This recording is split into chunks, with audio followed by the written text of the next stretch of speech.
Hello, one and all. Peter and Ralph here with a closer look at some of the stories this week. In this edition, we're going to talk about two things. Firstly, we are going to compare the reaction and implications of the Russia-Ukraine war and the Israel-Hamas war. Secondly, we're going to discuss the normalisation of Aldi and Lidl. Now, before we go into that, I feel I've got to tell everyone something. I've come to an important stage in life, and I think, it could be downhill from here. I'm considering buying a Volvo. I've got into this. I don't know. I've just got into this stage of life, and got my kids are a bit older now. We're all doing different things, so yeah. So I had to say that because I told Ralph.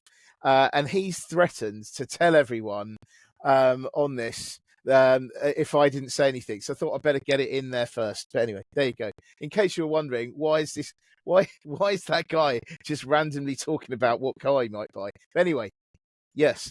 Because I would have said it. Yeah. I would just like to point out that I'm considerably older than you, and I have never owned a Volvo. I haven't even knowingly been close to a Volvo shop. Yeah. So, it happens to some of us, not all of us, obviously. But it was like, I don't know, it was a couple of years ago, I reached another important stage in life. And it was where I bought a Black & Decker Workmate, which was, so yeah. But that comes for me after buying a leaf blower and a lawnmower. So yeah, they're, like I say, important stages in life. Anyway, let's talk about serious stuff. So, in terms of the reaction and implications of the Russia-Ukraine war and Israel-Hamas war, I think that it has been interesting to see the sort of the world's reaction, the initial reaction, and then subsequent reaction to it. Because I think that it would be fair to say the Russia-Ukraine war created a massive shock around the world, but I suppose particularly in Europe.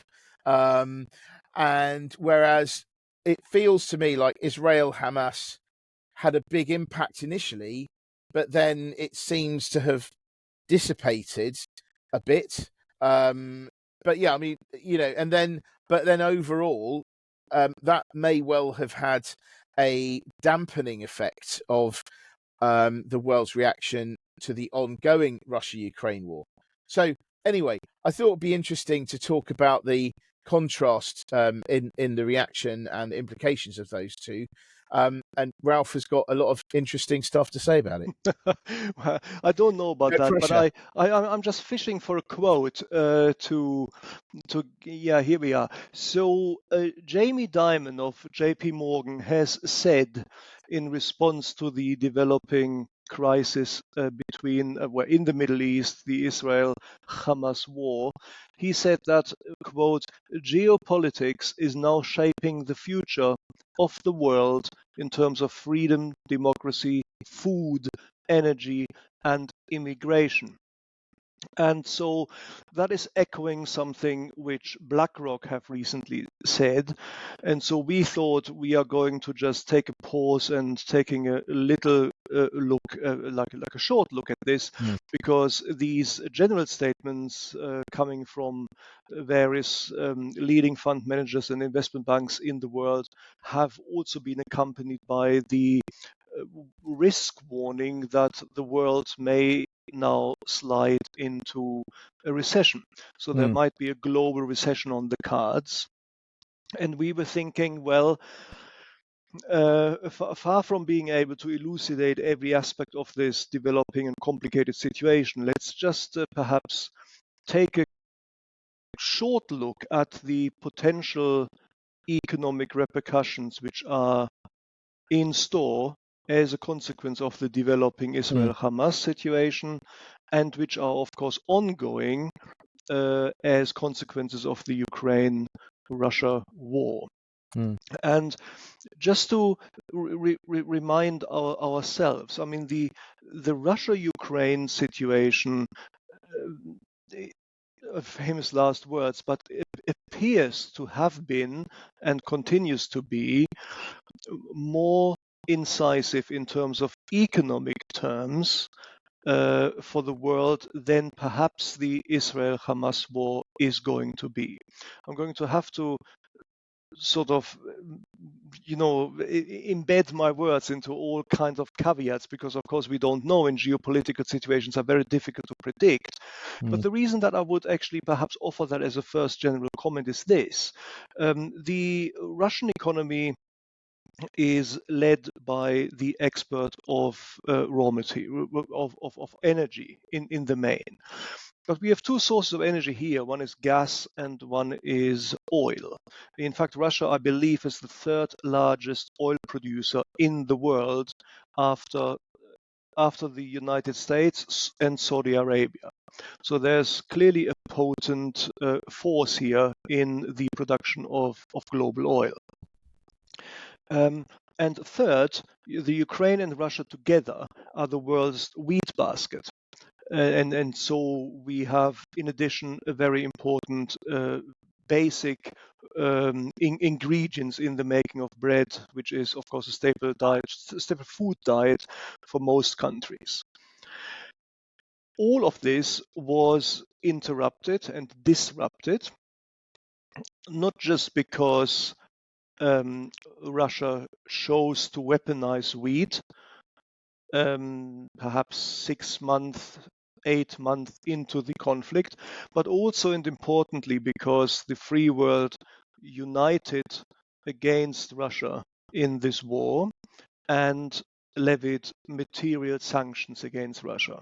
These sanctions were, we all know this, in terms of a refusal to purchase gas from Russia and oil, but also and importantly to ban the presence of Western companies doing business in Russia. And this had two impacts. One is the debilitating impact of the Russian economy, which of course was the aim of this, but also of course the products manufactured by these companies in the Russian markets were no longer available to these companies, and therefore the companies themselves took a hit from this. And you can see how the complicated situation there, the multi-faceted situation, had to have and did have the negative impact on the world economy as it had turned out to have.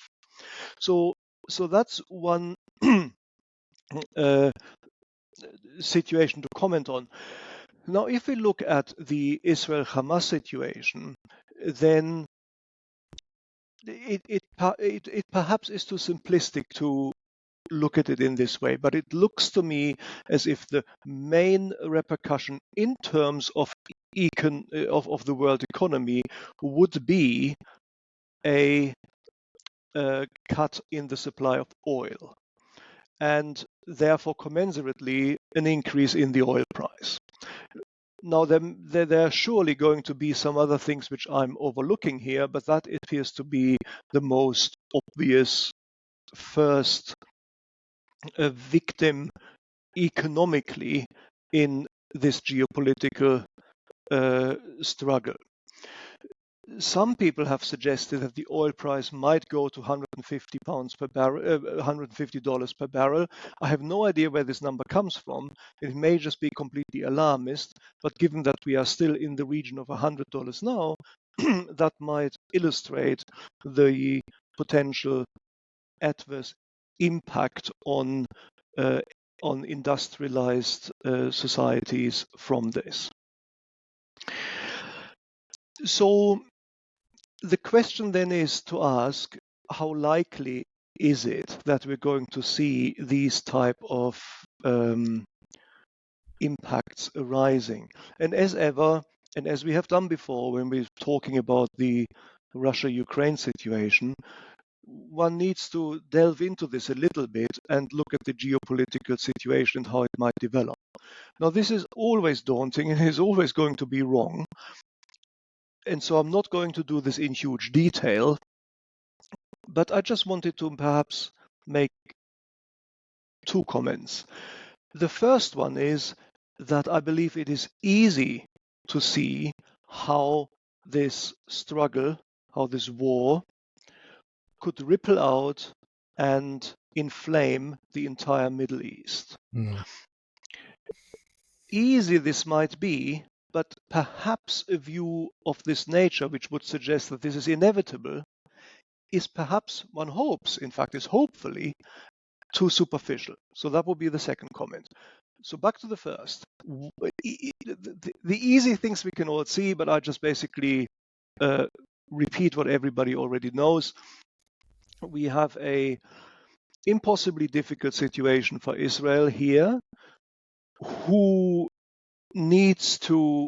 has formulated for itself the strategic goal to stamp out the terror organization Hamas, which we know has embedded itself with the civilian population, making strikes against it more difficult, and therefore slowing a military progress which in other circumstances might be more quickly. So the first point is it's not going to be quick. If Hamas can indeed be vanquished by Israel, I think we're going to look at a situation which needs to be described in months, perhaps years, but certainly months rather than weeks from now. As the strikes in Gaza are developing, the risk clearly is that surrounding Arab nations might come into the conflict. They may do so by choice, or they may do so because they feel that they cannot actually stand back from this. Because we need to perhaps remember one thing. As complicated as the Middle Eastern situation is, one might be able to simplify it by saying that there are two parties surrounding Israel. One party is sort of an octopus led by Iran, with terror organizations at its disposal. One is Hamas, the other one is obviously Hezbollah, which is active in southern Lebanon, and the third one are the Houthis in South Yemen, which are less well known, but they have all been developed by Iran over the last years into a well-functioning, well-equipped militia of fighting force, terror organization. So that's one block, and you might add to this block Iraq and Syria. And the other block are the Sunnite Arab countries like Saudi Arabia, UAE, Egypt, who have become over the decades more moderate and more inclined to seek a rapprochement with Israel, Egypt, in the peace agreement which was struck a long time ago. Of course, Jordan as well. I missed out on Jordan here. Jordan with a country with which Israel is now has struck a peace accord, and the Abraham Accords would have meant that Saudi Arabia was very close to recognizing Israel as a state. So basically, you might say two blocks. Simplified, I know, but let's look at it in a simplified way. Otherwise, we're never going to get to the end of this. So two blocks. One is Iran with Hamas, Hezbollah, and the Houthis as terror organizations at their disposal, plus Iraq and Syria, and the other one are the other countries which are mentioned. Now, why is this important? Because the easy thing to say is, well, Hezbollah obviously also has an interest to fight Israel, and they might actually take this as an excuse to do so. Now I'm going to point number two, when I said it may hopefully be not quite as easy as it meets the eye. Because Hezbollah might well wish to do this, but I believe Hezbollah will still remember the last time that it attacked Israel, which was, I think, in 2002 from memory, when Israel reacted in a very potent military response, the consequence of which is that Lebanon to this day still has a fragile economy. And I believe that Hezbollah does not necessarily want to risk this again. If Iran tells them to move, they will have to move. Iran are the paymasters, but if Iran still stands back from it, then this is not necessarily going to happen. The other force which is in the region, which is going to perhaps, which has so far been an inhibitor to a further escalation of military activity, is of course the United States, who I believe has 2 carrier groups in the Mediterranean, is now sailing a submarine into the region and has various other capabilities in the Gulf. And so what I'm getting to with this, hopefully still brief, although it's already getting complicated, I understand this, hopefully still brief overview of the parties and how they interact, is to point out that we are a business podcast, so we're talking again about the economic potential fallout here. Unless the conflict widens, and unless all these current fringe players are going to come into this conflict as full-blown combatants, it is unlikely that the oil price is going to soar to these alarmist levels which some parties have indicated.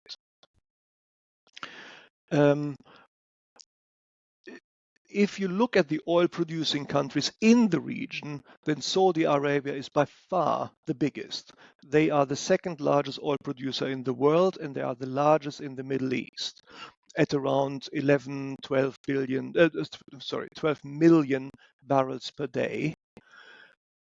And then you have the middle ground of countries which all produce around 4 to 5 million barrels per day, and this is Iraq, Iran, and some others. So if the conflict widens, you might expect the US to levy new sanctions or further sanctions against Iran and new sanctions against Iraq, impeding a capacity of around 9 million barrels per day in oil production, versus Saudi Arabia, which is at around the same level. So that is the risk, but unless these countries, I think, enter the conflict in an open admission that they are now active combatants in the conflict, I would believe that is an escalation in terms of the oil price per barrel, which is not necessarily going to happen. And if that is not going to happen, then we are unlikely to going to get a world recession. So these are some comments, and I hope nobody is going to remember that I said this in a month's time when we're all going to see that the oil price has in fact exploded. But I'm sort of offering this not necessarily as a plausible as a probable analysis. I'm just offering this as another view which one might look at and try on and just see that there is an alternative development, at least possible, an alternative to the obviously potentially catastrophic development which meets the eye. Yeah, no, fair enough. I mean, I guess the thing is this: it does illustrate actually the business case for what Goldman Sachs has been recently doing, which is, they recently set up that institute Yes. For advice, doing sort of geopolitical advice. I mean, the thing is that it is getting so complicated, and that maybe established links and relationships between countries are changing, and that means that there's a lot of uncertainty. and it also means that there has to be, people want advice. I mean, there is all this uncertainty. Yeah. Things that sort of received wisdom is not necessarily correct anymore. And that's why you need new input. It's not enough to, I mean, yes, of course, you've got to look to the past in order to try to, to help you to predict what may come in the future. But at the same time, things are changing, and, and what you might have thought even 2-3 years ago, it may well be out of date. So I think the Well, more, indeed. yeah, sorry, go ahead. No, sorry, I was just saying, absolutely. I mean, these geopolitical developments are, of course, massively important, and Mm, it is actually interesting to look at specifically the Middle East in this framework, in this context, because it is clear, I think, also to the economies there that their current source of wealth is not going to be there forever. mm, Saudi Arabia is the biggest oil producing country in the region, mm, is sourcing virtually all of their economic wealth from the mm, sale of oil. Once oil disappears, or once industrialized countries have moved on to attempt to largely replace oil with other forms of energy, this source of income will dry up and therefore needs to be replaced by something else. In other words, it would have to be in the interest of these countries as well, if they are planning for the long term, to increase the diversification of their industry, of their economy by sectors. mm, And it follows that that can only really be done if you live in peace with your neighbors. Now, this has been the case for a long time. I mean, most of the wars, unfortunately, are being fought when these countries surrounding Israel decide that it is time to attack Israel. That basically is the post-war history of Israel. But again, there has been peace with Egypt for a very long time. There has been peace with a very highly sort of moderating Jordan for a long time, and Saudi Arabia has recently moved towards recognizing Israel. If you look at some interceptions of commentary which the IDF has, the Israeli Defense Force, the IDF, has recently had from Hamas terrorists, it is interesting to note that Hamas has in fact said that it staged these dehumanized atrocities which we have seen explicitly for the reason to scupper that particular process of rapprochement against Israel.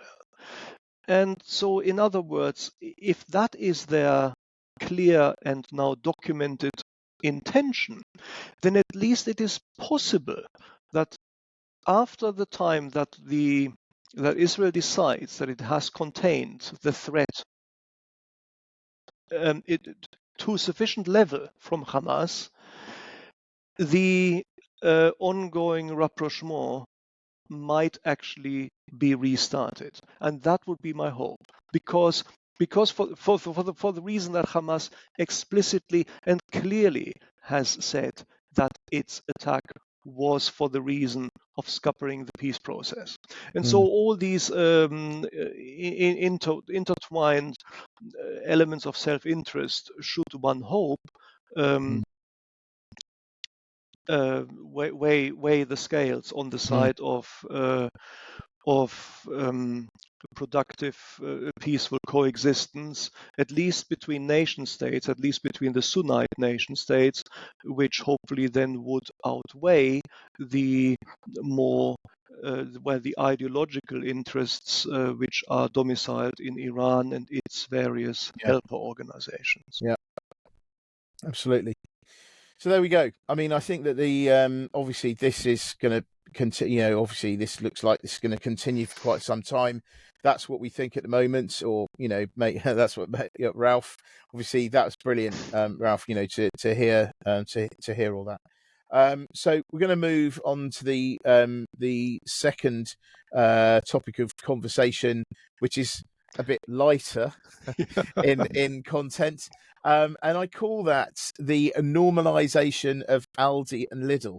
Now, I do think it's quite interesting how I mean, we saw this week that there was an article about how the middle classes are increasingly shopping at Aldi and Lidl, and it just got me thinking that they're often referred to, Aldi and Lidl, in the same breath, and often referred to as the German discounters. Hmm. Equally, the supermarkets in the UK have, for a very, very long time, been referred to as the Big Four. And they consist of, now let's, hopefully I can get this. So Tesco, Sainsbury's, Asda, and Morrison's. Hmm. Now, the thing is, I think it was last year that Aldi actually overtook Morrison's. And you just sort of think, well, is there going to be a big five, a big six? Or is this the end of it, or are they going to exclude the Germans? I mean, and have a big three? I mean, what are they going to do? But the thing is it seems to me that over time, Aldi and Lidl had there was some degree of stigma over time, and Hmm. basically, I guess initially people were thinking that if you shop there, then maybe your life wasn't going as well as perhaps you might have been hoping potentially, and so there's a bit of stigma attached to that. But I think in a way it's kind of turned now, and maybe there's almost like some sort of reverse snobbery at work, in the sense that, well, look, um, I know I've heard about this cost of living crisis on the television, um, and and so I'm doing something about it. I'm going and shopping in Aldi and Lidl, but I also think that because of this, I don't think. I mean, are they actually going to be seen as the German discounters for that much longer, or in actual fact, they're just going to be just supermarkets? Mm. Because I mean, I go to both. I mean, I suppose I go to predominantly Sainsbury's, but also Aldi and Lidl as well every now and again, depending actually, on specific items, and but actually booze, very, very good for booze and things, and the middle aisles, of course. Yes, I mean, I don't know, I don't see so much stigma at all. I think they're moving towards normalisation. Um, and if that's the case, if they're moving towards normalisation, maybe they're going to just continue to increase market share. But what do you think, Ralph? Yes, I mean, first of all, perhaps this may surprise you, but I am actually German.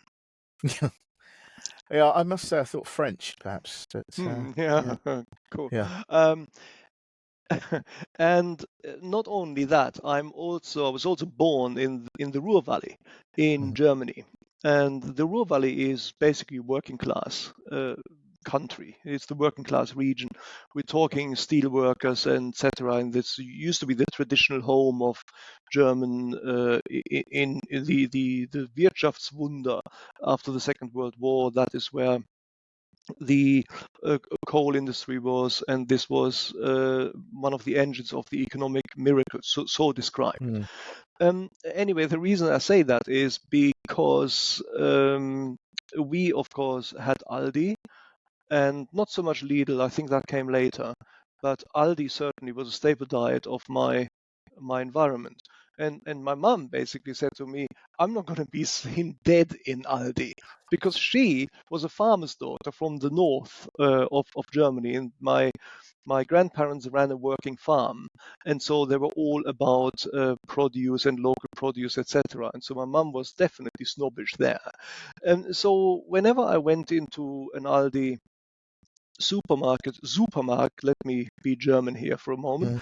So an Aldi Supermarkt at home, I had to sort of do this without my mum knowing.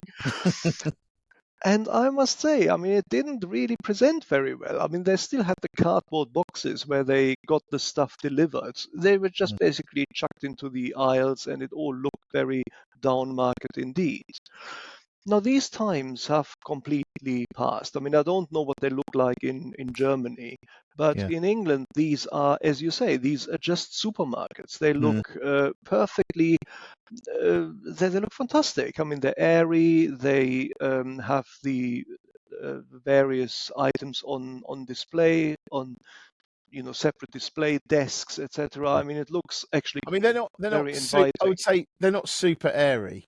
I wouldn't say. Well, certainly Are they ones I've not? been. I mean, some No, airy, large spaces. because the thing is, they are smaller. Generally speaking, their footprint is smaller than your kind of larger, Sainsbury's, Tesco's, etc. They don't have as much stuff. As a result, they don't have as much stuff. I mean, I think I might have said this before on a previous podcast that, if you are, let's say, deciding to, I don't know, make a Thai meal from scratch, and you're going to make the curry paste and this, that, and the other, then you're probably not going to be able to get all your ingredients from Aldi or Lidl. You'll be able to get a lot, but not quite enough. Mhm. And for that, you might have to go to a larger place. But yeah, I mean, the thing is, though, they're okay. I mean, they're not, they still do have the boxes out there. Maybe thinking about it slightly more so than other supermarkets, but yeah, it's not like they're just piling it up and No, exactly. it's not that bad. But yeah. Yeah, I may have had the my memory from Germany in mind when I made the comparison. Hmm. Um, but so yes, I'm finding it interesting to see that now the middle classes are drifting towards Aldi and Lidl. Hmm. Um, so let me just share some statistics here with you. Somebody did a survey, and they did 41 grocery items, like a basket of 41 grocery items, and they compared the cost of that across supermarkets. Hmm. And so I'm going to read this off, which is why my gaze is going to go off screen. And Hmm. so we have Aldi and Lidl at around 72 quid. I mean, that's basically Hmm. the same number. So Aldi and Lidl are pretty much the same price point here. Hmm. And then we have the next group, which is Sainsbury's, Tesco, Asda, and in fact Morrison's, although Morrison's is a little bit set apart. But Hmm. certainly those four, which you mentioned Hmm. as the traditional big four, Hmm. they are the sort of traditional middle class supermarkets. And their price points are at an average 80, 81, 82 quid. Hmm. So that's about 10% more expensive than Aldi and Lidl. Hmm. Uh, Apologies for the German pronunciation there of these two. There's nothing Um, wrong with that. well, Yeah. Yeah. the only words I can say without an Yeah. accent, so this is my Yeah. moment. Um, Yeah, that's right. Yeah, yeah. I uh, always remember actually when back in it when we were working at that place, um, the I do remember there was one guy. I don't know if he was half French or something, but he always said L'Oréal. Oh, I can't say L'Oréal, and we were all all right, L'Oréal, and it always caused a ripple of I don't know, mirth. excitement and mirth, because he pronounced it correctly, whereas of course Which everyone is else funny, didn't. isn't it? I have the Yes. same I have the same anecdote from the arcane world of insurance. There was Yeah. something at some point which was a regulatory requirement to actually have a reserve for Hmm. interest rate increases. Doesn't matter. I'm not going to go into it. Nobody worry.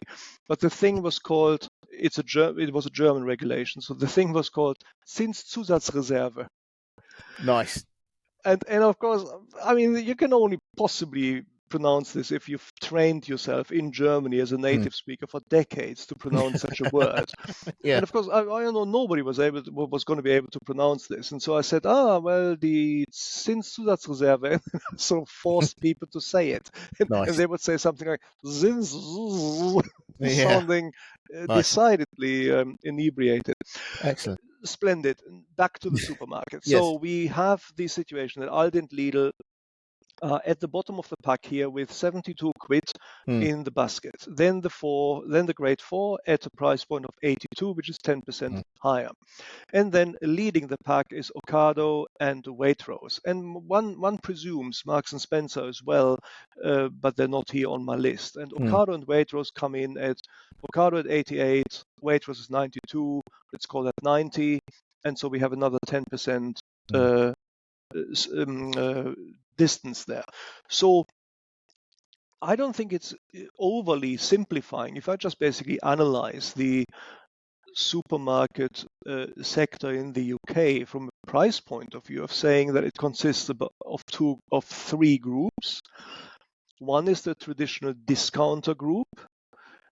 The next one, 10% more expensive, are the traditional big four. The top group, 10% more expensive still, is Ocado, which is, by the way, Marks and Spencer these days, and Waitrose.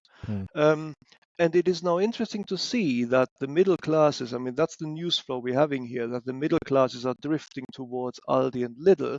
Now, the middle classes are, of course, those people who have traditionally shopped at the big four. Yeah. And if we're seeing that there is an average price difference of 10% per average shopping basket, then it follows that we have now been in the throes of inflation for so long that a 10% reduction in your weekly shop is enough for the still reasonably affluent middle classes to identify that as a desirable saving. And so looking at it from this point of view, I'm sort of turning this news flow around a little bit now and using it as evidence of where we are in terms of the economic situation in the UK. We all know it ain't great, and we were talking all the time about inflation and the cost of mortgage. But another very important item in the household budget is, of course, your weekly grocery shop. And there we can now see, I think, that there is a clear trend towards what used to be called the discount supermarkets. And to take your point up, it is very likely that these guys are just going to reinvent themselves as very good supermarkets because stuff is cheaper. Now, the economic malaise is not going to last forever. And so one wonders whether it would be very interesting to see what the strategy of these guys is going to be.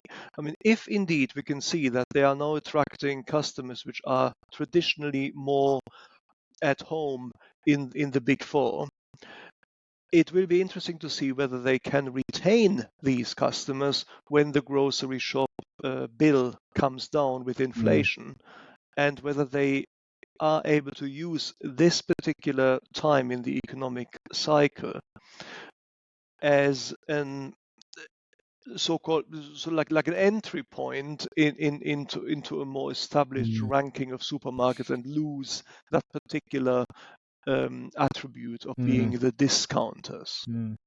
I mean, I have to say, if you think that what they sell is kind of the same.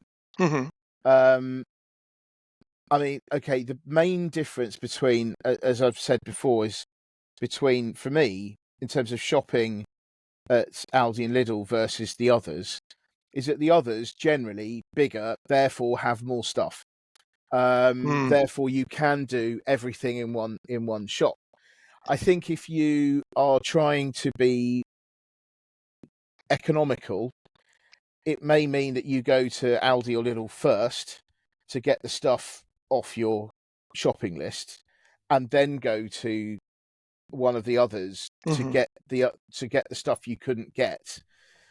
Maybe that can work, but I think there's another thing at play as well. I mean, recently I went to the Lake District and used to go there a lot. But there's a supermarket up there called Booths, which is often nicknamed the Waitrose of the North.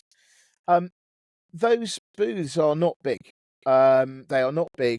But there's like there's like a homeliness about them. You know, they feel warm. They feel, you know, you've got like these displays. I mean, there was some potatoes I saw in a bag, like a, you know, like a sack, and it said freshly dug today.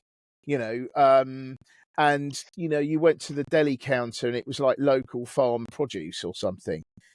Now, I wonder whether, you know, once middle classes, as it were, have been, I always hate using that, but you know, have been tempted in, one of the ways to maybe keep them there and or attract more is to not necessarily sell different stuff, but it's just to make the environment a bit nicer. Mm-hmm. And I think that if they did that, I think that they could really make quite a dent in, because what you could do, maybe what you could do then, if you go there, the stuff you don't get it online. You know, Yeah. I mean, I do that sometimes. So like, for instance, I know this is going to be so boring, but I'll say anyway because I am thinking of buying a Volvo after all.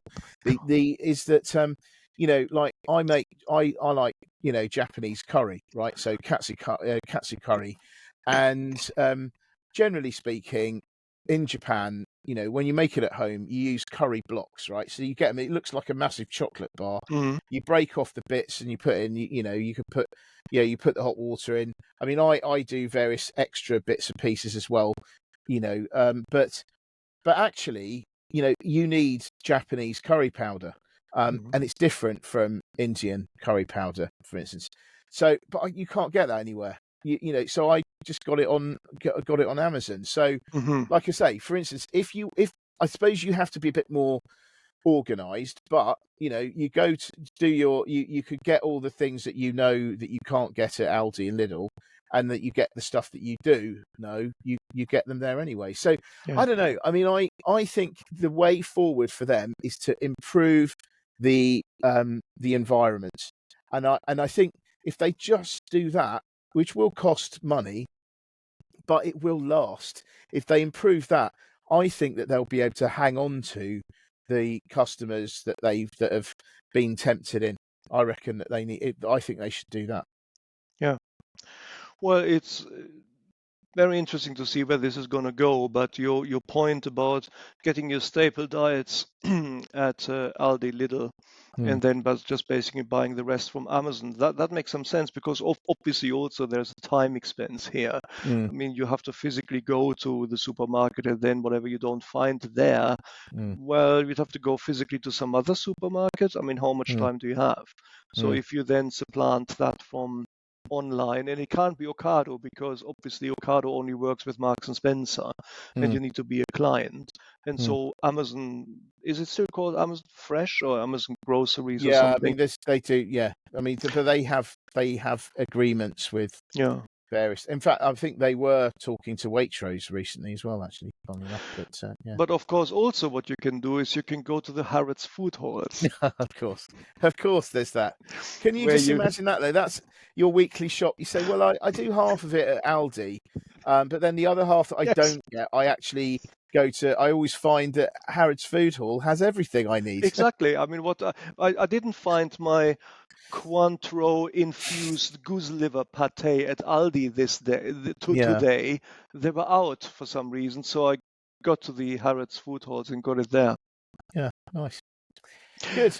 Well, Awesome. anyway, I think we'd better stop on that note. But thank you very much indeed for your insight, as always, Ralph, for this week, and to the insight to your shopping habits, of course. Yes. Anyway, but we'll leave it there. So thank you very much, everyone. Have a great time, enjoyments in whatever you do at the moment Yes. outside listening to this, and yeah, we'll be back again very soon. Absolutely. Okay, We will thank you. be. Thanks for listening and see you at Harrods. Thank you. Yeah, absolutely. Bye.